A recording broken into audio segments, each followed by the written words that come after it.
एक व्हाइट कपड़े पहनने का बोला है कि आराधना में व्हाइट कपड़े पहनना, तब तो सोचने लग गए। हाँ, उसके लिए तो आपको बहुत मेहनत करनी पड़ेगी, बिना मेहनत के कुछ नहीं मिलने वाला है। नवकार की जो आराधना आपने यहाँ दी है, प्रणिधान प्रवृत्ति, तब जाकर विघ्न क्षय होता है। पहले प्रवृत्ति, अपने को उस कार्य के लिए प्रवृत्त होना पड़ेगा, रत रहना पड़ेगा, निरंतर तुरंत हर वक्त हर पल पल में रोम रोम में सांसों सांसों में नवकार का रटन होना चाहिए, तब जाकर हमें सिद्धि मिलेगी। ऐसी सिद्धि मिलने वाली नहीं है।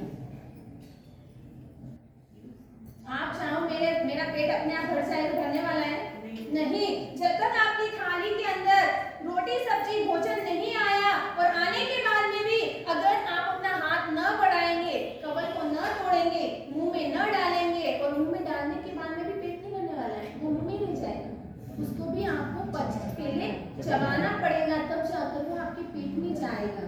हमें भी नवकार मंत्र की केवल ये बाहरी क्रिया कर रहे हैं, अपन क्या कर रहे हैं, केवल बाहरी क्रिया कर रहे हैं। नवकार की तो इतनी ताकत है, नवकार के 68 अक्षर है। कितने अक्षर है? 68 अक्षर, 68 तीर्थों की यात्रा करवाने वाला है। क्या है? एक एक शब्द से एक एक तीर्थ की यात्रा होती है। अपने यहाँ करवाना था, लेकिन समय की अनुकूलता नहीं तो 68 तीर्थों की यात्रा, एक एक शब्द से एक एक तीर्थ की वंदनावली करवाते हैं, उनकी भाव यात्रा करवाते हैं। कभी समय मिलेगा तो बाद में हम करवाएंगे। तो ऐसे 68 तीर्थों की यात्रा, और में 5 महातीर्थों की यात्रा भी होती है। नमो हरि हंताणम के अ से किसकी यात्रा हो रही है? कौन से तीर्थ की? अष्टावक्र। अष्टावक्र तीर्थ अपना कैसा है?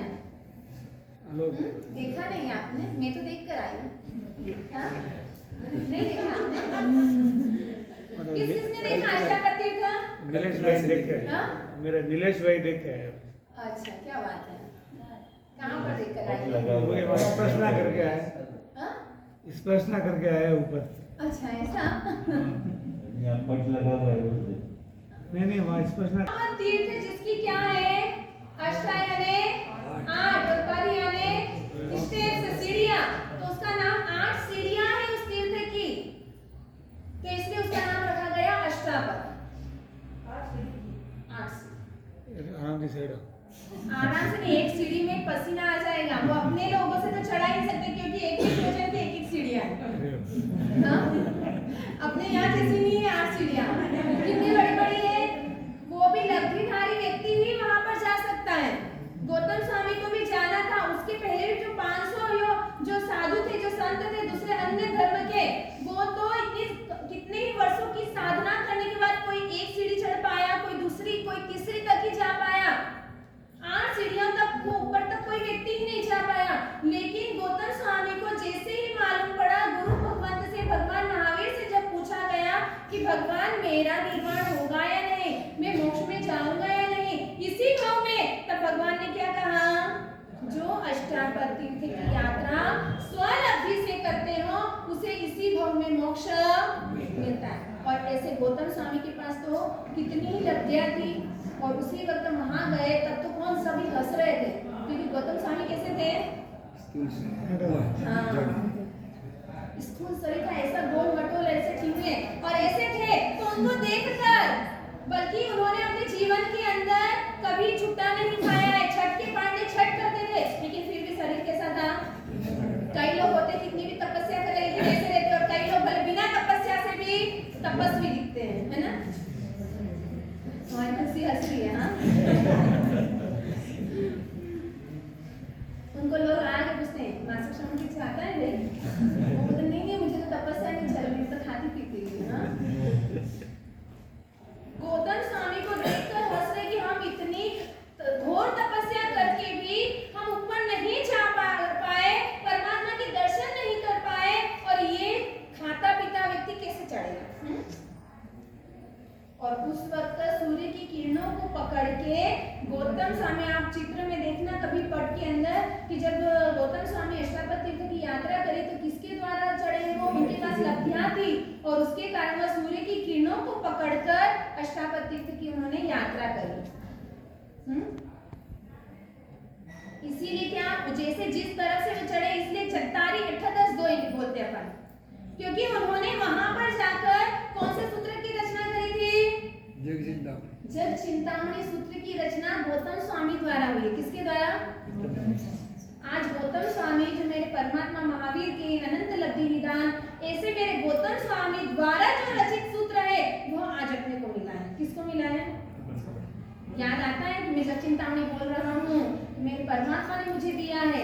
उन्होंने किस भाव से बनाया होगा उसको? हाँ?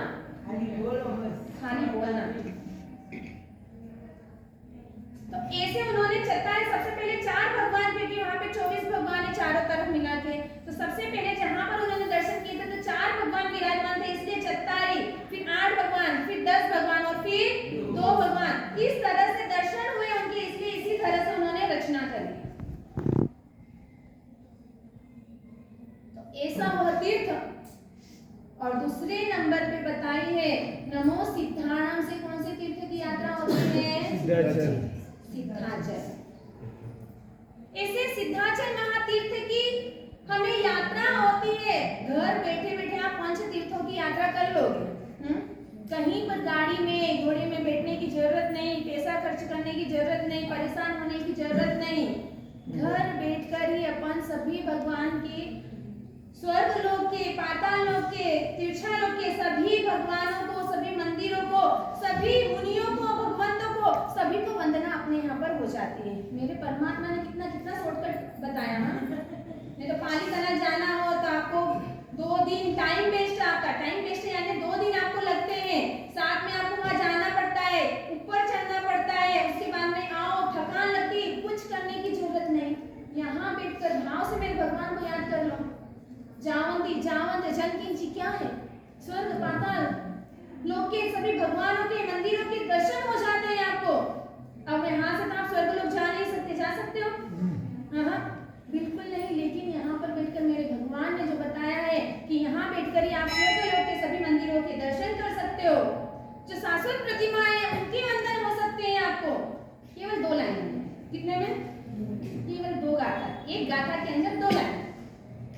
तो ऐसे सिद्धाचल, नमो सिद्धाणम से सिद्धाचल तीर्थ की यात्रा, जिस सिद्धाचल तीर्थ पर 20 तीर्थंकर भगवान का निर्वाण हुआ।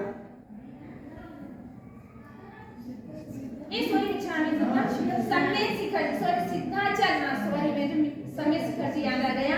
सिद्धाचल जहाँ अनंत आत्माओं की सिद्ध भूमि है। और तीसरे नंबर पे बताया नमो आयर्याण। नमो आयर्याण से कौन से तीर्थ की यात्रा होती है? आबू तीर्थ। आबू और देवगढ़ जो तीर्थ है उस तीर्थ की यात्रा होती है। और नमो उज्जैयानम से उज्जैनगिरी कौन सा है? दूसरे से पूछना है। उज्जैनगिरी कौन सा है? गुरुजी तो मत बताया करो कोई भी हो। गुरुजी उज्जैनगिरी जिसका नाम है गिरनार। और ऐसे गिरनार पर गिरनार मंडल हमारे कौन से भगवान गए निर्वाण हुआ जिनका? नेमिनाथ भगवान का। और आने वाली 24वीं के अंदर 24वीं भगवान का भी निर्वाण यहीं पर होगा। और नमो लोए सब सामुनम से कौन से तीर्थ की यात्रा होगी? समेत शिखर जी की। कौन से तीर्थ की यात्रा? समेत शिखर जी की, जहां पर 20 तीर्थंकर परमात्मा मोक्ष में गए हैं। आपको मालूम नहीं है? तो अब ये याद रखना, नमो अरियंताण बोला यानी कि मेरे अष्टादश तीर्थ को आप भावपूर्वक वंदन कर लेना। नमो सिद्धाण बोला यानी सिद्धाचल तीर्थ को जहाँ अनंत आत्मा मोक्ष में गए सभी अनंत आत्माओं को मैं वंदना करता हूँ। नमो आयर्याणम से मैं आबू तीर्थ की यात्रा करता हूँ।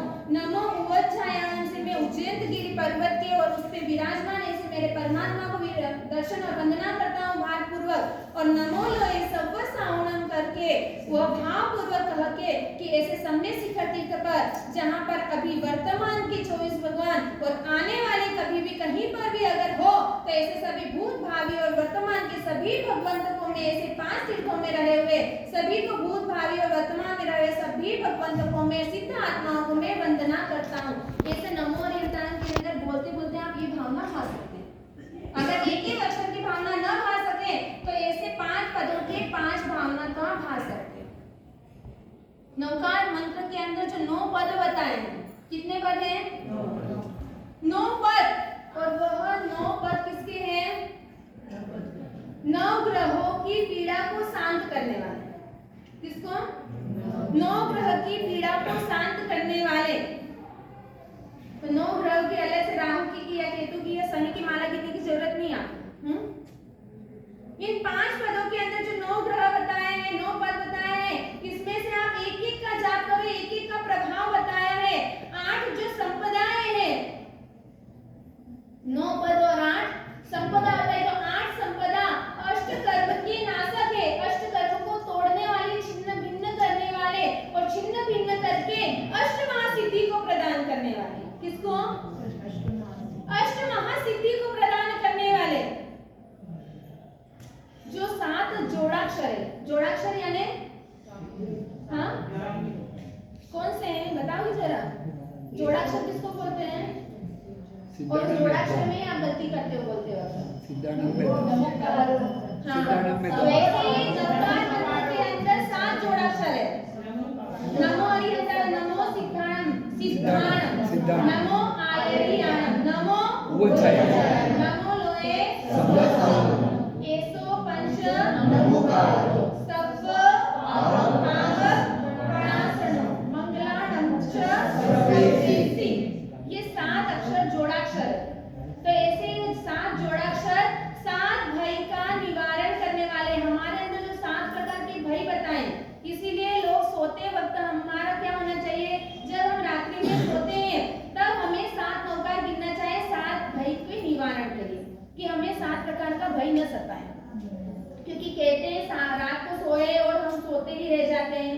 कभी चोर का भय रहता है, किसी राजा का डर रहता है, राजा यानी कोई भी डाकू चोर, और दूसरे इनका राजाओं का यानी किसी हमारे विधायक का हो या कोई हमारे जो अभी संभाल रहे हैं नेता वगैरह, उनका भय हो। कोई आकस्मिक घटना हो जाए कि अभी मैं यहाँ सोया हुआ, भूकंप आ जाए, कोई दुर्घटना घट जाए, ज्वालामुखी आ जाए, ऐसी कुछ भी घटना, तो उन 7 भयों से निश्चिंत होकर अगर नवकार 7 गिनी है तो हम निश्चिंत हो जाएंगे, अब मुझे कुछ भी नहीं सताएगा।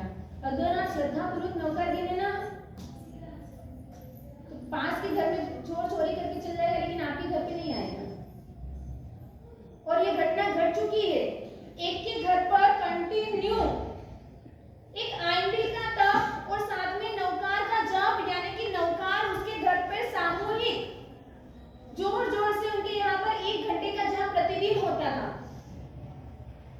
और कहा जब भूकंप आया गया, जब भूकंप आया तब बाजू वाले के यहाँ पर खूब नुकसान हुआ, लेकिन खुद के घर पे कोई नुकसान नहीं। भूकंप आया जरूर लेकिन घर पर कोई भी नुकसान नहीं। किसका प्रभाव? नवकार का। एक महिला ने, जहाँ पे भुज और कच्छ में जब भूकंप आया था 2000 के अंदर, और उस वक्त भूकंप में ऐसी हालत हो गई, सब घर तहस नहस हो गए, परिवार बिखर गए, कई लोग मर गए।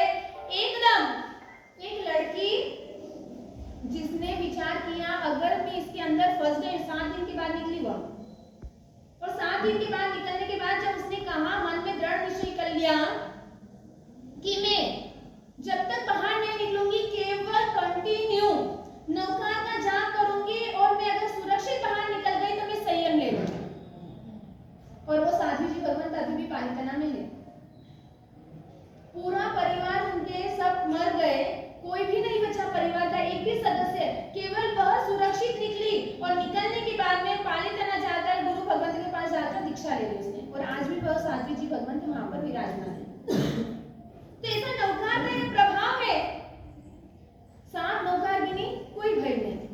अभी आया था व्हाट्सएप में, अभी लास्ट हनुमान की बात आती है कि हनुमान के पास में शक्ति थी, लेकिन वह क्या हो गई थी? दब गई थी। उसको जगाने वाला नहीं मिला।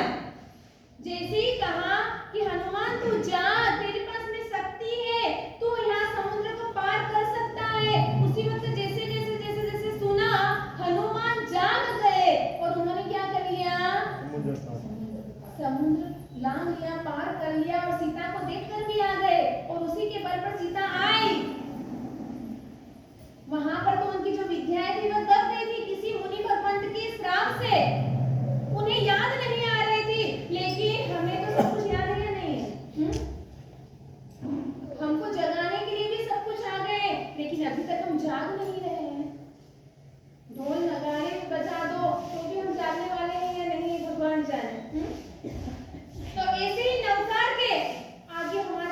चल रही है कि नवकार में 5 ध्येय पद है। 5 ध्येय पद यानी